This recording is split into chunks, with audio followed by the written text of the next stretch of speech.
अस्सलामुअलैकुम, नमस्ते, सत श्री अकाल। उम्मीद करता हूँ ठीक होंगे, खुश होंगे। मैं हूँ तारिक नियाज़ी, मेरे साथ मौजूद हैं। अस्सलाम वालेकुम, नमस्ते, सत श्री अकाल। मैं हूँ सवेरा खान। तो चलते हैं वीडियो की तरफ, फिर करेंगे बहुत सारी बातें। So let's go. तो दोस्तों, वीडियो का टाइटल है द एंड ऑफ कलयुग इज रियली स्क्राई, कल्कि अवतार वर्सेस कली असुर। तो स्टार्ट करते हैं वीडियो को, लेट्स प्ले। अगर आज आप पूरी दुनिया में चल रहे सारे कॉन्फ्लिक्ट्स को वर्ल्ड मैप में एक एक करके रेड मार्क करते जाए तो दुनिया आपको लाल रंग में दिखेगी। मिसाइल्स, रॉकेट्स, बॉम्ब्स और खून से लथपथ धरती, यही आज का सत्य है। इस दुनिया की सबसे इंटेलिजेंट स्पीसीज ह्यूमंस यानी हम एक दूसरे के दुश्मन बनकर आमने सामने खड़े हैं। हमारे सनातन धर्म में ऐसे ही एक युग का वर्णन है जब अधर्म अपने चरम सीमा पर होगा। लोग आपस में मरते दम तक लड़ेंगे। धर्म, आस्था, विश्वास सब खत्म होने को आएगा। इसी को कहा गया है कलयुग। और पुराणों में बोला गया है कि इस कलयुग में ही कली और कल्कि के बीच होगा एक भयंकर युद्ध, जिससे सृष्टि का विनाश और कलयुग का अंत होने वाला है। आज एक बटन दबाने से हजारों न्यूक्लियर बॉम्ब्स कुछ ही सेकंड्स में धरती को खत्म कर सकते हैं। मतलब हम अपने उस अंत से चंद ही सेकंड्स दूरी में हैं। तो क्या कलयुग में मनुष्य धीरे धीरे अपनी विनाश की ओर बढ़ रहा है? क्या कलयुग का अंत आ चुका है? और क्या जल्द ही कल्कि अवतार का जन्म होने वाला है? आज के इस वीडियो में कोशिश करेंगे जवाब ढूंढने की ऐसे ही कुछ मुश्किल सवालों का। नमस्कार दोस्तों, मैं हूं रजत आपके साथ। So without any further edu, let's find out the truth. सत्य, त्रेता, द्वापर और कली, ये चारों युग इस सृष्टि की 4 डिफरेंट स्टेजेस है जिसमें मनुष्यों की फिजिकल, स्पिरिचुअल और मोरल एवोल्यूशन को बहुत ही डिटेल में डॉक्यूमेंट किया गया है वेदों और पुराणों में। इन चारों युगों को मिला के बनता है एक महायुग, जिसका टाइम ड्यूरेशन है 43,20,000 वर्ष। सतयुग में देवता देवलोक में रहते थे और असुर पाताल लोक में। त्रेता युग में धर्म और अधर्म एक ही दुनिया में मौजूद थे, जैसे राम और रावण। द्वापर युग में धर्म और अधर्म एक ही परिवार में दिखने लगा, जैसे पांडव और कौरव। वहीं कलयुग में धर्म और अधर्म एक ही मनुष्य के अंदर ही दिखाई देता है। इसका मतलब जैसे जैसे काल चक्र आगे घूमता गया, मनुष्य अपनी धर्म के मार्ग से थोड़ा थोड़ा दूर होता गया और उसके अंदर काम, क्रोध, लोभ, हिंसा जैसे अधार्मिक लक्षण बढ़ता गया। साथ ही उनकी आयु और लंबाई भी कम होती गई। पुराणों में कहा गया है कि हर युग में जब जब इंसानियत, अच्छाई और चरित्र का पतन होगा, तब तब एक महाप्रलय होगा और भगवान स्वयं अपने अवतार रूप में आकर अधर्म का विनाश और धर्म की पुनर्स्थापना करेंगे। फिर इस सृष्टि की दोबारा शुरुआत होगी एक नए युग के साथ। और ऐसे ही युग चक्र एक साइक्लिक ऑर्डर में घूमता जाता है। जैसे सत्ययुग के बाद त्रेता युग, उसके बाद द्वापर और फिर कलयुग आता है, देन अगेन ये ऑर्डर कलयुग से रिवर्स में रिपीट होता है। मतलब कलयुग के बाद द्वापर, फिर त्रेता, उसके बाद सतयुग फिर से आता है और एक महायुग कंप्लीट होता है। अगर बात करें इंपॉर्टेंट इवेंट्स की, तो सतयुग को छोड़ के त्रेता, द्वापर और खासकर कलयुग को समझना हमारे लिए बहुत जरूरी बन जाता है, क्योंकि इससे हमको पता चलता है कि हम अभी तक अपने धर्म के रास्ते से धीरे धीरे करके कितना दूर भटक चुके हैं। पुराणों में जो वर्णन दिया गया है उसके साथ आज के समाज में कितना सिमिलरिटीज है, ताकि हम आने वाला कल का अंदाजा लगा पाए। त्रेता युग में मनुष्य थोड़ा स्वार्थी हुआ, औरों से ईर्ष्या और द्वेष जैसे अवगुण मनुष्यों में जागने लगा, लेकिन अधर्म की मात्रा फिर भी कम थी। इसी युग में रावण वध के बाद श्री राम अयोध्या लौटकर राम राज्य की स्थापना की थी और कुछ सालों बाद जब वो वैकुंठ धाम लौट गए थे, तब त्रेता युग की समाप्ति हो गई और उसके बाद शुरू हुआ कालखंड का तीसरा युग यानी द्वापर युग। इसी युग से मनुष्य की चरित्र का पतन शुरू हो जाता है। दूसरों की संपत्ति, धन और यहाँ तक कि स्त्री पे बुरी नजर डालने जैसा कुकृत्य भी मनुष्य करने लगता है। द्वापर युग में मनुष्य जाति के 4 वर्ण ब्राह्मण, क्षत्रिय, वैश्य और शूद्र का भेदभाव भी अपने चरम पर था। इसी युग में महाभारत की लड़ाई भी लड़ी गई थी और एक बार फिर से भगवान ने अपने श्री कृष्ण अवतार में आके सृष्टि में धर्म की पुनर्प्रतिष्ठा की। लेकिन इसके बाद गांधारी के श्राप से जब भगवान श्री कृष्ण की मृत्यु हुई थी, तब शुरुआत हुई कलयुग की। कलयुग की आयु 4,32,000 साल है और अभी सिर्फ 5,125 साल ही बीते हैं। मतलब अभी भी 4,26,875 साल बचे हुए हैं। कलयुग में मनुष्यों का चरित्र कैसा होगा, पुराणों में इसका डिटेल्ड डिस्क्रिप्शन मिलता है। जैसे ब्राह्मण वेदों का पाठ नहीं करेंगे, क्षत्रिय प्रजा की रक्षा नहीं करेंगे और चोर प्रवृत्ति के लोग शासन करेंगे। हिंसा, लोभ, मोह, काम, क्रोध, वासना, द्वेष, माता पिता का त्याग, स्त्री अपराध, जीव हत्या, तामसिक भोजन जैसे अधर्म इस समाज पे पूरी तरह से हावी हो चुका होगा। और आज कुछ ऐसे ही होता हुआ देख भी रहे हैं हम हमारे आसपास। लेकिन पुराणों में ये भी कहा गया है कि हर युग की तरह कलयुग में भी अधर्म का विनाश और धर्म का पुनर्स्थापना करने भगवान विष्णु अपने 10वें अवतार यानी कल्कि अवतार के रूप में धरती पर अवतारित होंगे। तो कौन है ये कल्कि अवतार?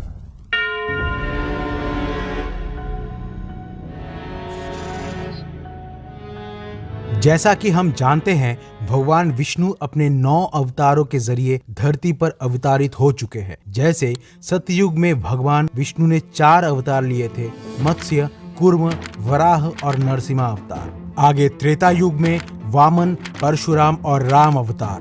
द्वापर युग में श्री कृष्ण और बुद्ध अवतार एवं कलयुग में होगा कल्कि अवतार। कलयुग में कली का मतलब है डार्कनेस, अंधकार। पुराणों की माने तो सत्य, त्रेता, द्वापर युग में अभी तक जितने भी असुर देखा गया है उन सब से कई गुना ज्यादा भयंकर है कलयुग का कली असुर, जो मनुष्यों की दिमाग से धर्म की भावना को खत्म कर देता है। कली अमर है और अदृश्य भी। जब भी इंसान जुआ खेलता है, शराब पीता है, अनैतिक संबंध बनाता है, हिंसा करता है या चोरी करता है, इसका मतलब वो पूरी तरह से कली के प्रभाव में है। और देखा जाए तो आज हमारे समाज में भारी संख्या में लोग यही करता दिख रहा है। मतलब आज नहीं तो कल कलयुग अपने चरम पर होगा। लेकिन महाभारत की लड़ाई के बीच भगवान श्री कृष्ण ने अर्जुन से कहा था, यदा यदा हि धर्मस्य ग्लानिर्भवति भारत अभ्युत्थानम् अधर्मस्य तदास्मानं सृजाम्यहम् परित्राणाय साधुना विनाशाय च दुष्कृतम् धर्म संस्थापनार्थाय संभवामि युगे युगे। मतलब जब जब धर्म की हानि होती है तब तब मैं आता हूँ, जब जब अधर्म बढ़ता है तब तब मैं आता हूँ। सज्जन और साधु लोगों की रक्षा के लिए मैं अवतारित होता हूँ। दुष्टों की विनाश के लिए और धर्म के स्थापना के लिए मैं हर युग में जन्म लेता हूँ।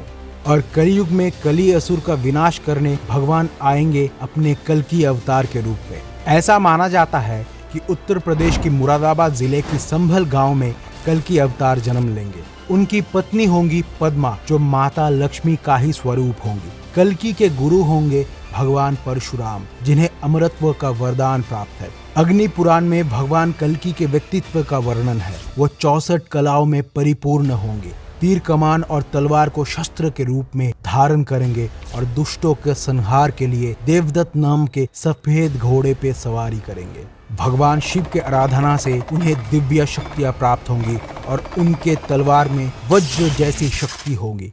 लेकिन कली असुर इतना ताकतवर है कि कल्कि अवतार को भी कली का विनाश करने के लिए 7 चिरंजीवी की मदद लेना पड़ेगा। और क्योंकि कली अमर है तो उसका पूरी तरह से विनाश भी संभव नहीं है। कल्कि अवतार द्वारा कली असुर के शक्तियों का विनाश के साथ ही कलयुग का अंत होगा और फिर से आएगा सत्ययुग। इसके बाद फिर से कली धीरे धीरे एक के बाद एक युगों में अपना शक्ति बढ़ाता जाएगा और एक बार फिर कलयुग में जाके उसका शक्ति चरम पर होगा।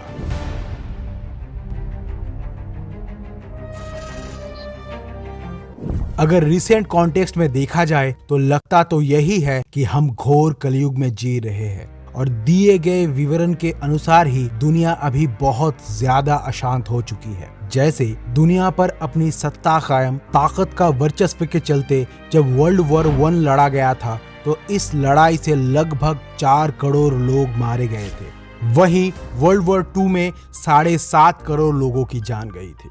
9/11 के बाद से जब यूएसए ने अफगानिस्तान में वॉर ऑन टेरर डिक्लेयर किया, तब से इस लड़ाई पे भी करीब लाखों की संख्या में लोग मारे गए हैं। वहीं अफ्रीकन टेररिस्ट ग्रुप बोको हरम, जो अफ्रीका में सलाफी इस्लामिक स्टेट बनाना चाहता है, उसने 2002 से अब तक 50,000 से ज्यादा लोगों को मौत के घाट उतार चुका है और 25 लाख लोग इनकी खौफ से डिस्प्लेस्ड हो चुके। इसके अलावा भी Israel Palestine war, ISIS attack, India Pakistan war जैसे कई सारे जंग चल रहे हैं या लड़े जा चुके हैं रिसेंट टाइम्स में।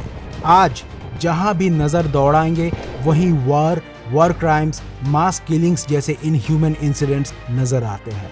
रशिया आए दिन न्यूक्लियर वॉर की धमकी देता रहता है और US, Russia, France, China, UK, Pakistan, India, Israel और नॉर्थ कोरिया के पास इन टोटल लगभग 13,000 न्यूक्लियर वेपन्स है। कभी भी अगर कोई न्यूक्लियर वॉर शुरू हुई तो इंसानों की क्या दुर्गति होगी, इसका थोड़ा बहुत अंदाजा आप आराम से लगा सकते हैं जापान की हिरोशिमा और नागासाकी की घटना को देखकर। हम हमारे लापरवाही की वजह से सिर्फ इंसानों को ही नहीं बल्कि इस पूरी धरती को गहरी चोट पहुंचा रहे हैं। आज धरती का तापमान लगातार बढ़ता जा रहा है। कई प्रजाति के जीव विलुप्त हो चुके हैं। पेड़ पौधे बेहिसाबी से काट दिए जाते हैं। मौसम भी बदलता जा रहा है। कभी भयानक बाढ़ आती है तो कभी अकाल सूखा।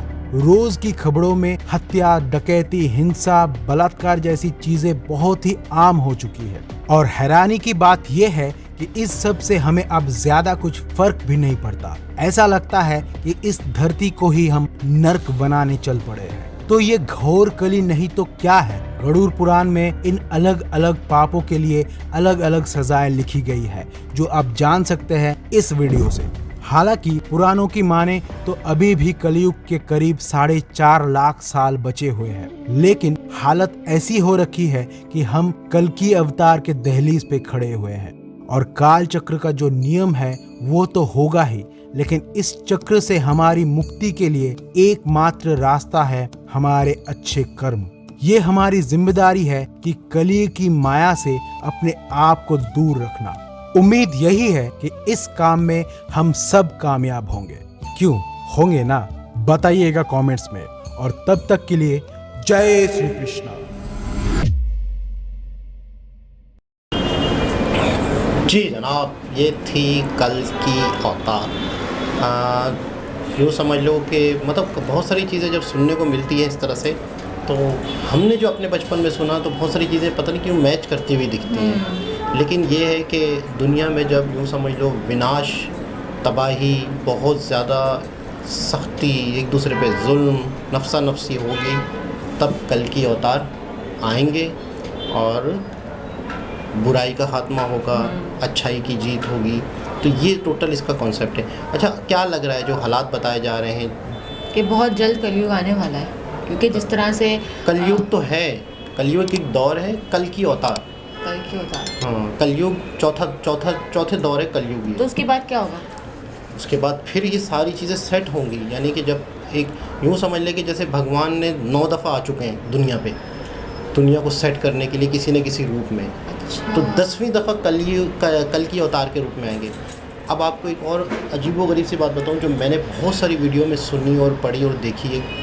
बाकायदा इस पर लोगों ने किताबें लिखी हैं कि कल की अवतार, आप लोगों ने भी सुना होगा कि वो मोहम्मद सल्लल्लाहु अलैहि वसल्लम थे। यानी कि बहुत सारी चीज़ें सेम हो रही हैं, बहुत सारी चीज़ें मैच कर रही हैं कि कल की अवतार के जो वालिद का नाम था, जो लिखा गया है इनकी किताबों में, हिंदू धर्म की किताबों में जो वालिद का नाम था, उसका जो मतलब बनता है वो बनता है अल्लाह का बंदा।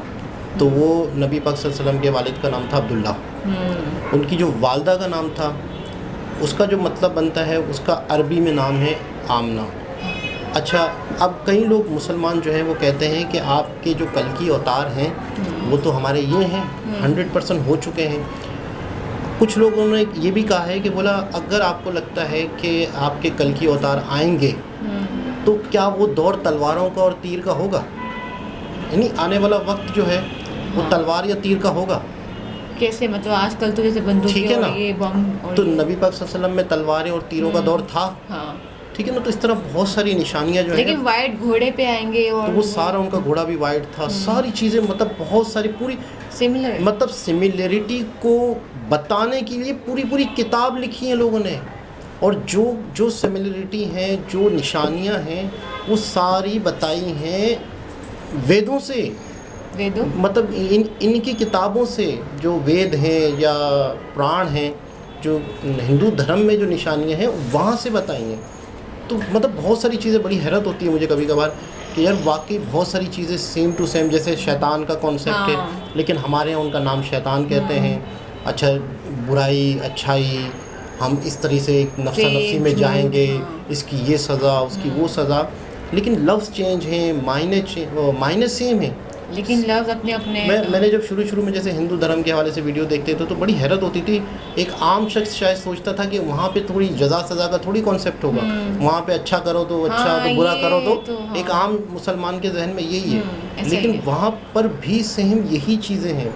और जैसे हम कहते हैं ना कि जो करोगे वही पाओगे, तो बाकायदा कर्मा का कॉन्सेप्ट हिंदू धर्म में है कि जैसे मिसाल के तौर पे आप जो करते हो वही भरते हो, मतलब जो करते हो। तो जैसे मिसाल के तौर पे आप कुछ करे, आपने, आपकी एक ज़िंदगी ख़त्म हो चुकी, जैसे जन्म की बात करते हैं कि आपकी एक ज़िंदगी ख़त्म हो गई, सही, उसके बाद आपकी दूसरी ज़िंदगी शुरू होती है। तो आपने पिछली ज़िंदगी कैसी गुजारी थी, अगली ज़िंदगी में आपको उसका फल मिल रहा होता है।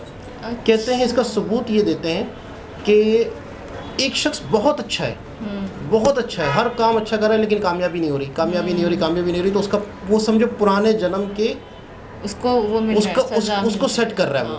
यानी अभी इस जन्म में वो अच्छे काम कर रहा है, तो पुराने जन्म के जो अपने मामलात हैं उसको सेट कर रहे हैं। तो मतलब बहुत सारी चीज़ें हैरान कुन तौर पे मैच होती हैं, सिमिलरिटी हमें लगती हैं, क्योंकि हम तो जाहिर सी बात है दोनों चीज़ें देख रहे होते हैं, तो इससे फ़र्क पता चलता है। तो देखते हैं आप इस पर कमेंट क्या आते हैं। खिंचाई होने वाली है थोड़ी सी।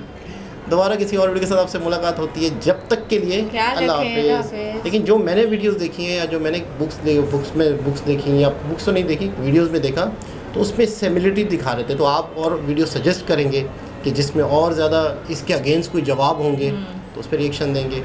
दोबारा किसी और वीडियो के साथ आपसे मुलाकात होती है, जब तक के लिए ख्याल रखिए। ध्यान से ना।